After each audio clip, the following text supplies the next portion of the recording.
perfect move in terms of the club. It's like a great club. It's close to London. And yeah, at the time they'd just been promoted to the Prem, so it was just perfect in every way. I think like once you're on the pitch, you've just got to show what you got. You can't really hide your ability. Yeah. The likes of like Glenn Murray, Lewis Dunk, them sort of players. So it's always encouraging hearing these little comments from these players. As a youngster, you can't really complain. If you're getting told to play wherever in a Premier League game, you'll play. You know, motivating his players in terms of if we lose a game or we don't do too well, he won't really be too hard on us. He'll obviously let us know we haven't done too well, but he'll give us more positives than negatives. Making my debut for Colombia, that first level, especially in Miami.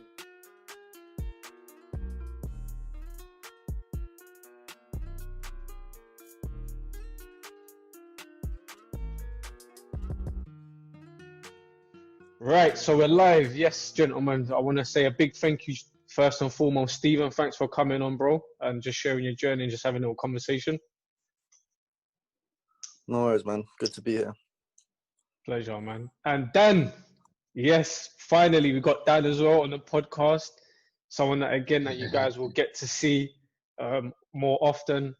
We got.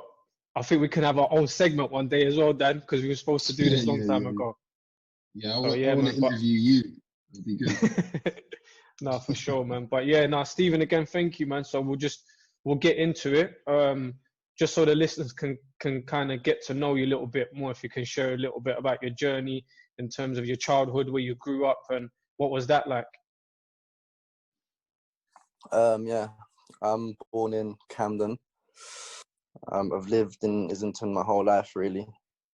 My footballing career started off at Fulham. I was there from the age of 9 till 13. And at under 13, my dad took me out of there because the travelling was too much for him. And so we tried finding a more local club, a more local club. And we went to Crystal Palace. And that must have been the longest trial ever. I must have been on trial for like a year or something. And there must have been like 10 trialists. And then I came down to like the last one.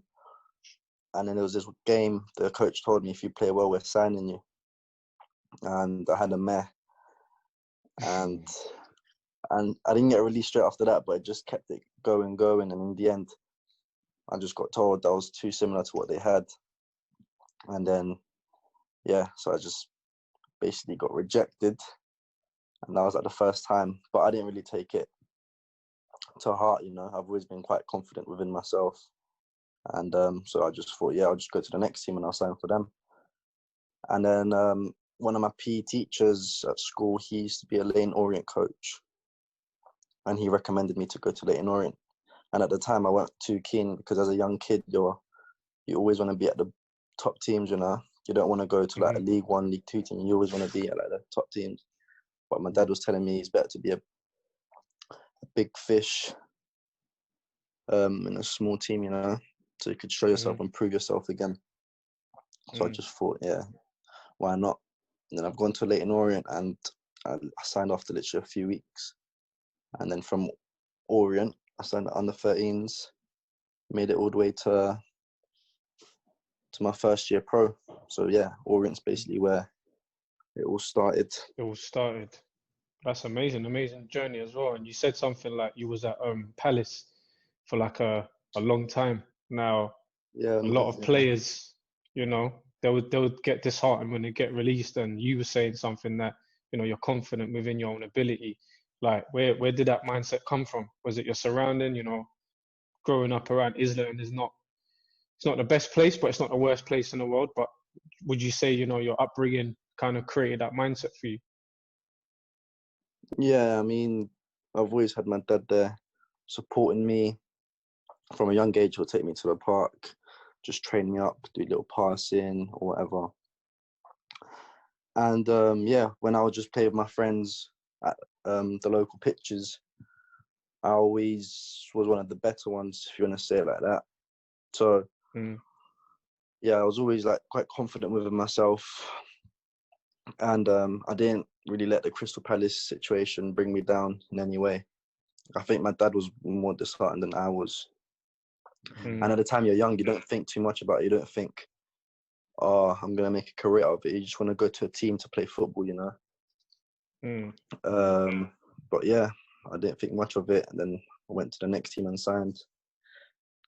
It's interesting you say that, bro, because obviously I know you personally, so it's like you're very close to your family, and I know you're close to your mum, close to your dad. But would you say that inner confidence, like for football, came from how close you were to your family? Like that's why you were so sure about yourself, even though you got rejected? Yeah, 100%. I've always been close to like my mum and dad, innit? And my dad, he's passionate over football, like. So I think my dad's kind of built that confidence within myself, you know. So yeah. Oh, nice, man. What would you say has been your most challenging part so far of your career? Challenging parts. I'd say when I was an under 16, when just before we got offered our scholars, because at the time, as an under 16, obviously everyone wants to get a scholarship, and if you get a scholarship, that's basically what builds the platform for you to kick on, in my opinion. So everyone's obviously working hard to get their scholarship, and at the time I weren't doing too well in school, so I would have bad reports from school to my club. Not necessarily like too bad, but just like I needed to stay after school, which meant I missed training and just little things like that. So at one point I was thinking, oh, is school gonna like not let me carry on doing my thing with football? But in the end, I managed to sort myself out, and yeah, I got offered the scholarship. And at the time, that just felt amazing, you know, because at that time, my dad had gone back to Colombia, so I was just by myself. So yeah, when I got offered the scholarship, it was a massive thing. But yeah, that little period of knowing whether I was going to get a scholar or not was a bit... was tough. A bit tough. And no, good, man. What else? In terms of injuries, I haven't really had any. Last year I had a stress fracture on my back and I was out for like 5 months. That was a bit of a rough patch as well. But I was out on loan to Swindon and I'd played from September to December. And luckily I'd had a good first start to the season. And then in December, that's when I picked up the injury and I had to go back to Brighton for rehab. And that was basically my season finished. And then this season, I went away with the first team at Brighton. And then, yeah, it's been a crazy story so far. How much would you say that injuries have taught you? Sorry? Sorry, I was going to say, how much do you think injuries have taught you as a player, like going forward to be stronger, or mindset, or what part has it played? Like I said, I haven't had too many injuries, thank God. But for example, the last injury, being injured so long, you're missing a lot of football, and by you not doing anything, you're just obviously losing a lot of muscle. And when you come back to training, you're going to be a bit more rusty. So I feel like the period during where you're close to getting back, like when you start running, that's when you have to work that extra bit harder, so that when you do come back, you're 100% ready. So yeah, I was just working extra hard with the physio. I was doing like extra runs, and yeah, I was working harder in the gym to make sure I was 100% when I came back from my injury. Nice. That's sick, man. But even like you said, you had that time where you went to Swindon and even playing at Leyton Orient, like that jump from obviously League One, League Two to the Premier League to where you're playing now. It's a huge step that you've taken. Like just through that journey again, like what did you have to do to kind of get to that level? Of course, you know, you have to be talented, but in terms of, I want people to understand that mentally you have to be on a different level, you know, and apply yourself every single day to training. Like what small things did you do to kind of work your way up? Yeah, I feel like the most important things are your attitude and discipline.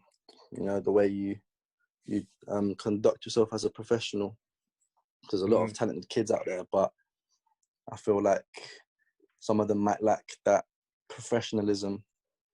Obviously, at Swindon, I went with my family. I was by myself, so I had to make sure I was doing everything right, sleeping well, eating well, all these little things that you wouldn't think would matter too much, but in the long run, they do matter.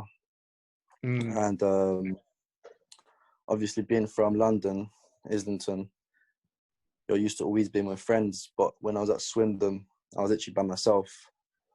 Obviously, Swindon's not too big; it's quite small, and I was just by myself. So after training, I'd literally just go home. I wouldn't do too much, but I would make sure I'm not doing the wrong things, you know. And yeah, every day at training, I made sure I played myself 100%, because I knew that this loan spell was the one that was going to set me up to where I wanted to get to. So that's why I've done everything properly. That's interesting. Very, very interesting. So again, like when you signed to Brighton, when you knew that you was going to sign for Brighton, what was that like? You must have been thinking, this is my chance. Yeah, 100%. Because my breakthrough season at Leyton Orient, there's quite a few youngsters that broke through. And yeah, there was a lot of interest from clubs, but, you know, interest doesn't mean too much. It's just clubs watching you, etc. And then when I found out Brighton were a bit more serious, that's when I thought, oh, like, there's a chance I could actually go to Brighton. At the time, I was a little bit nervous, but a little bit, I was excited as well. I thought this could be a chance, you know, because I think Brighton had just got promoted to the Premier League. So I thought, I knew I was going to be in an under-23 setup, but that's literally the perfect platform to be on. Yeah, but I was a bit nervous because I'd been at Orient for a long time and I'd made so many friends at Orient, and I thought, oh, I have to like go to a new team, make new friends, prove myself again. You know, I think that's what every footballer thinks whenever they move to a new team. But no, it was the perfect move in terms of the club. It's like a great club. It's close to London. And yeah, at the time they'd just been promoted to the Prem, so it was just perfect in every way. Nice, decent. It's a very good move, actually. Well, obviously it's paid off for you. And how was that transition for you going into the first team? Was there any like first team players that would support you along the journey? Yeah, obviously breaking into a first team or yeah, like slowly breaking into a first team, it's never easy as a youngster, you know. You're always a bit timid in a way. But with me, I've never really been fazed by anything. I mean, when I'm on the pitch, I'll try to do my thing, but obviously you've always got to respect the senior players, you know. But I think like once you're on the pitch, you've just got to show what you got. You can't really hide your ability. And yeah, there'll be times where some of the senior players, they'll just praise me. They'll tell me that you're doing really well, make sure you keep it up. Or like, if you keep doing well, I reckon you'll have a chance to break into the team. All these little comments. So obviously these little comments just motivate you as a youngster. And yeah, the likes of like Glenn Murray, Lewis Dunk, them sort of players. So it's always encouraging hearing these little comments from these players. Yeah, no, for sure. It's definitely a good setup again, man.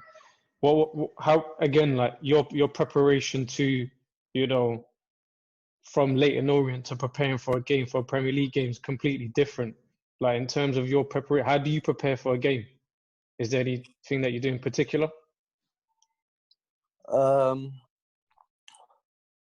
Not really, because if it's a home game, we'll have pre-match at our stadium, whereas if it's an away game, obviously we'll have pre-match at a hotel. But in terms of like what I eat, I always tend to eat pretty much the same stuff.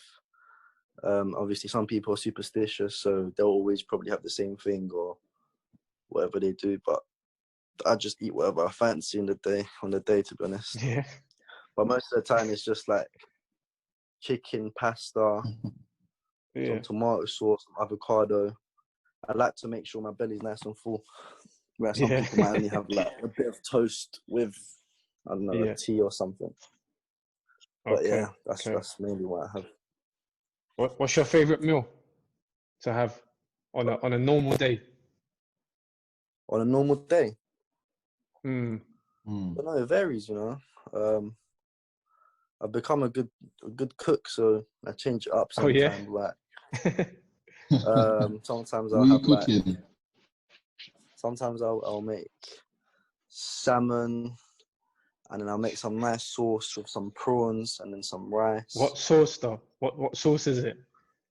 So it's got double cream, and then obviously chop up some tomatoes, some onions, and what else? You put a bit of garlic in there. Yeah. And then you put like tomato puree sauce. Then you mix it up, and then on the other pan, obviously, you start cooking the prawns. Then you put it all in together, and then at the end, you pour it all on top of the salmon, and just beautiful. Who's tasted this? Who's tasted it? Is it just you? Oh, are you basing it off your opinion or? A lot of people. The guy I used to live with, my dad. Well, my dad was the one that taught me. To be fair, my dad's taught me everything I know how to cook. No, I didn't just. But the thing is, though, bro.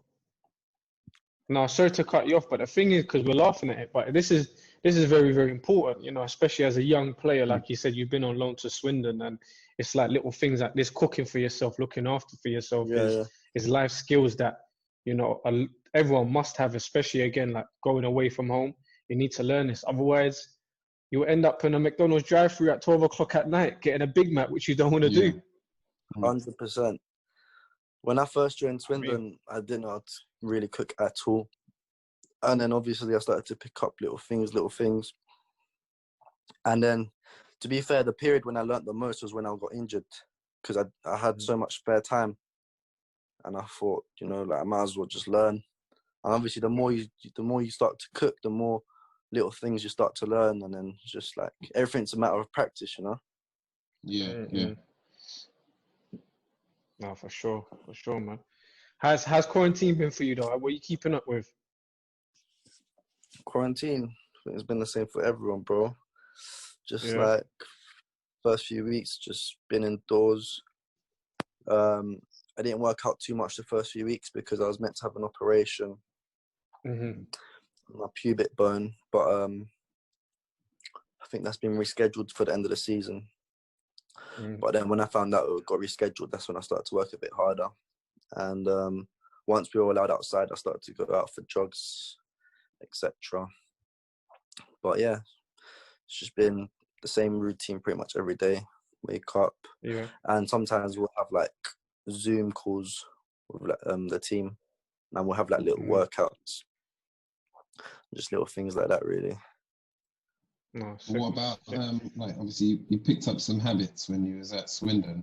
Have you picked up any like good habits in this time in quarantine, like any new skills or anything that you've done? Apart from the cooking, apart from the salmon and the prawns that you're saying. No, to be fair, like I haven't cooked too much during quarantine because obviously I've been at my mum's, so she just cooks for me. Yeah, good. Yeah. But no, I've just I've just spent more time with like my loved ones, you know, like my mum and nan, and that's always good.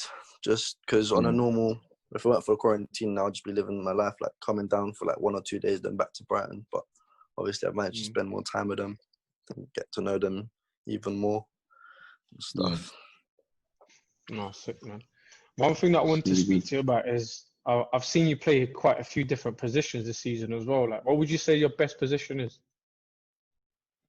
I'd say my best position is probably number 8 or number 10. Definitely like in the centre of midfield somewhere. Yeah, like you said, I've played quite a few positions this season. As a youngster, you can't really complain. If you're getting told to play wherever in a Premier League game, you'll play, you know. But the manager knows. I think everyone knows that I'm a midfielder. But if he has to play me at fullback, I'll play at fullback. You know, I'll do the job for the team. But yeah, like I said, I'm happy to play anywhere. But yeah, my strongest position will probably be midfield.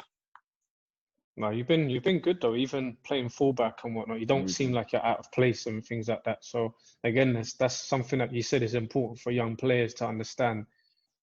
To break through into the first team, you've got the levels are high, so you might have to just slot into a position, get through the door, and then from there, you never know. You might end up being your position going forward. But as long as you're playing football first team, that's the main thing. But you spoke about the gaffer, the manager, and we hear a lot of good things about him. What would you say his strongest attributes are as a manager? As a manager, I think it's motivating his players in terms of if we lose a game or we don't do too well, he won't really be too hard on us. He'll obviously let us know we haven't done too well, but he'll give us more positives than negatives if he can. And he'll just tell us not to think too much of it. And next game we're gonna go out and just give it our all and obviously go for the win. Every game we're looking to win it. We're not looking to draw one game then win the next game. His mindset is always to win every game. And yeah, just motivating his players. I think that's his biggest attribute. And confidence in his players. I think confidence as well, because I don't know if you know, but we haven't kept the same lineup for too many games in a row. Like he's changed up the team quite a few times. I know, so bro. I play FPL. He's messed me around a few times. yeah. Like if he's changing the team so much, it means he must have trust in like quite a few of his players, or don't know. He's probably just trying to find his best team. But yeah, he's played lots of different teams this season. No, for sure. And even just the way like his demeanor when he does his interviews, you can see he's very calm and he's collected. So what you said, I kind of expected that from him as well. In terms of that, what in training, who would you say is the best trainer? The best trainer? I don't think there's not really a specific one. There's quite a few good trainers.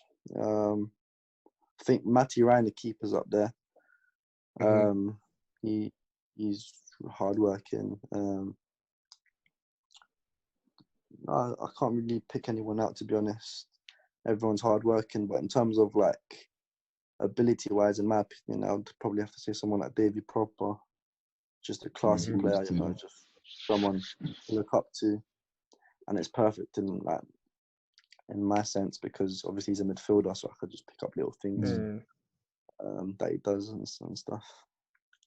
It's interesting you say that, because obviously watching you from Leyton Orient to where you're at now, when I'm dissecting your game, there's not that much that's different. Of course, I'm sure you picked up one or two things that you can tell me, but there's not that much that's different about your game, because I've always said to you that you're one of those players that could play the same game, just maybe at a quicker pace or at a different thing. What is it in that breakthrough that you would have changed when you went to Brighton as a footballer?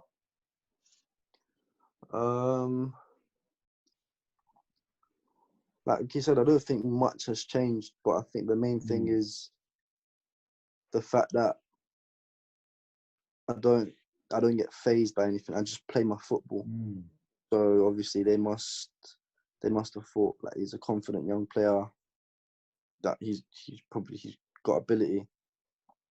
So we'll give him a chance, I don't think, maybe obviously over the years I've got maybe a bit quicker, quick stronger, because as you grow you become a bit more physical. But in terms of with the ball, anything, I don't think much has changed. Just maybe a bit more confidence. Yeah, that's it really. What would a normal day be like for you in terms of, like, say, on a day after the game or preparing for a game, should we say? What would your week build up be like in terms of your preparation? So we'll have training on Monday and Tuesday, and we'd usually have Wednesdays off, and then we'd train Thursday and Friday. So basically Tuesday is always the hardest day because obviously we've got Wednesdays off. Thursdays are always a bit tough as well. Fridays are always chilled out. It's mostly tactics leading up for the game on the Saturday, which could be Sunday as well, but most of the time it's a Saturday. And yeah, literally every day, what training starts at like 10:30, we've got to be in for like 9ish. And we'll be done by like 2ish. We'll train for about an hour and a half, then have lunch, then a bit of gym. Sometimes we'll have a little meeting, and then that's it. Everyone does what they want. I'll probably just be in a jacuzzi for a few hours because I've got nothing else to do. And yeah, that's pretty much it. And then obviously on Tuesday afternoon, I'll usually come back home, spend time with my family because I've got Wednesdays off. And then same thing Thursday, and then Friday, same thing. But on Friday, I make sure I get that extra bit of sleep. Obviously, every day I do everything as well as I can, but on the Friday, I make sure it's 1,000% ready for Saturday. And then, yeah, that's pretty much it, mate. Who's getting them late fines in as well? Who's coming in late? Spill the beans. Late? Nah, I can't really snake like that, you know. But, to be fair, everyone's quite professional. Yeah. If someone's coming in late 1 or 2 times, then they'll get told like, you need to fix up kind of thing, and then yeah. But yeah, no one's really too bad like that. Who's controlling the? Yeah, that's Dad. You took the words right out of my mouth. No, who's the DJ? I want to know. Who's getting you lot going for the game? You know what? I think it might be the kit man. Yeah. Oh, okay. I think, what's he got? I think. What's he got on the shuffle? He's got a couple decent tunes. He's got a couple decent tunes. Obviously, you have to have a variety, mixture for everything. Yeah. Huh? Who plays a good mixture? Variety. You can't have just like one sort of like genre. You know what I mean? He'll have like maybe a bit of Drake, then he'll have a bit of like house, get the white boys pumped up, and then he'll have like just a bit of everything, a bit of Stormzy, just mixes it up. So yeah, I think everyone's happy with it. Nice. Has anyone got their headphones on while the music? Yeah. There'll be a few players that have their headphones in. They're not digging it. No, like obviously some players, like I said, some players are superstitious, so they might just listen to the same music every time before a game. Or like sometimes I'll have my headphones in. Like say if a new song's just come out and I want to listen to it, I'll just put my headphones in. But not all the time, sometimes. And yeah, that's pretty much it. That's it, man. And who would you say is your toughest opponent that you've come up against this season? Because you've played against team or a few player. No. Toughest player, I would have to say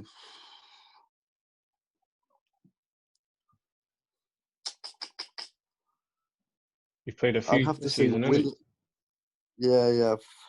I've had to say William's probably up there because I just remember we played them and it was like a 1v1 and he does that little thing where he just stops and just kicks it past you and he's just gone. I don't know if it's because I was blowing or what, but that little bit. It was just sharp. Me. Yeah, was 2 shots. At the bridge? Yeah. Bridge at the bridge. Okay, I was there. Yeah. And but yeah, you went past someone though. I watched a little highlight. You went. Who did it? You nice touch that you was it? Barkley, not Barkley, or Kovacic. Kovacic. And you just Kovacic, you took it around him, and that was a neat little touch there. Yeah. That's that same game. Yeah. Would you Yeah, like they going did, forward? yeah. Is that yeah, you had because I was watching that game. Like I said, I play FPL, so I'm on all players right now. I need to get you in, but you're not starting consistently, bro. I need to get you in soon. Yeah, I know. Soon. Breakthrough season and next season's the one.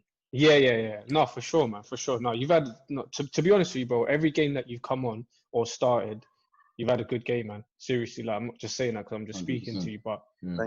you've had a good game, and even little things like that we're just saying is the little sharp stuff that in the Prem a lot of like fans, casual fans wouldn't really see it, but the ones that know football, it's like that sharpness, and like you're saying is like William when he does the little, stop and start.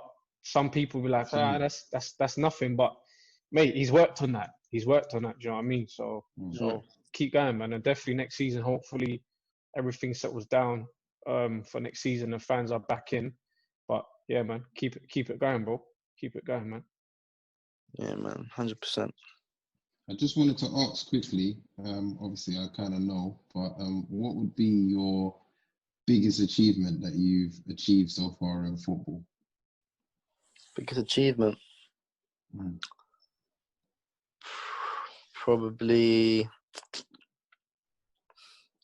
it's a tough one because I've been asked something similar. I've been asked what was a bigger moment for me, making my Premier League debut or making my international debut, and I was just like,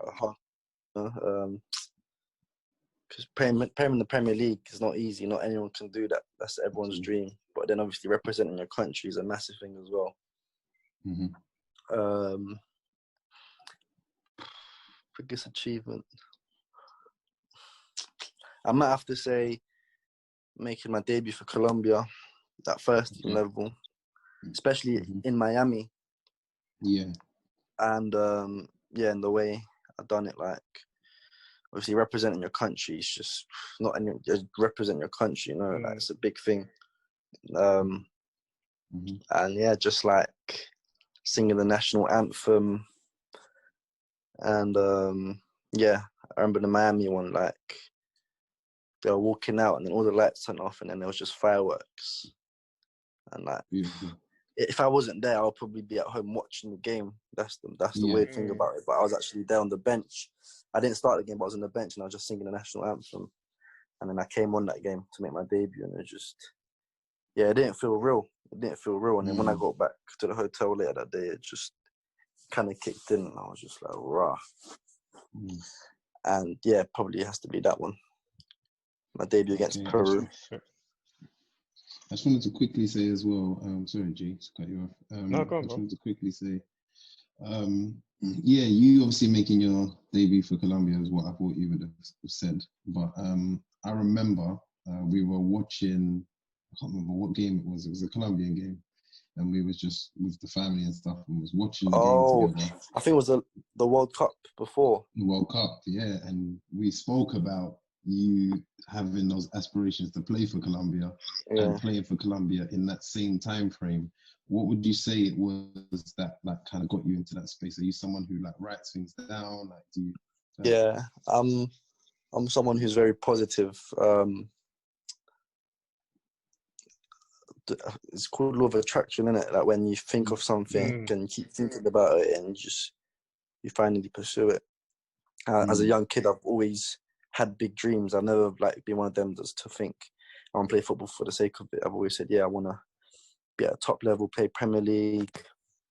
Obviously, Brighton's a massive club. I love it, but my ambition is to get higher and higher, as high as I can get. And in terms of international wise, I've always said I want to represent Colombia and hopefully go to a World Cup one day. And obviously, I was telling you this before. And this was like, a year or two before. Yeah. This was when I was only playing under 23 level, and everything's happened so quick. So I'm someone who's very positive. I don't necessarily write things down, but in my mind, I'm always thinking about it and just set myself like little goals and stuff. It's amazing, bro. Congrats. No, that's sick, man. It's good, man. Bro, just to kind of wrap things up, man, again, I appreciate your time, taking your time out. Good luck for the rest of the season. How you feeling as well? You feeling ready to kickstart again? Yeah, 100%. Obviously, it's great to be back training and stuff, but like I said, I've still got like this pubic bone problem, so they've just got to manage me properly. I think the season's going to be finished within a 5-week period or something. I think it's going to be like a few games a week. Crazy, yeah. So obviously during that period they have to manage me properly. I can't be playing like every game. And but yeah, no, I'm ready for it 100%. Got a good few games coming up, and I hope to be a part of it. No, brilliant, man, brilliant. No, thanks again, bro. Thanks for taking your time out, and wish you the best of luck going forward and in the future and everything like that, man. I'm sure you're gonna have a bright future anyway with the mindset and the mentality that you've got at the moment, and forever to continue, man. Thank you, bro. Means a lot, man. Appreciate that.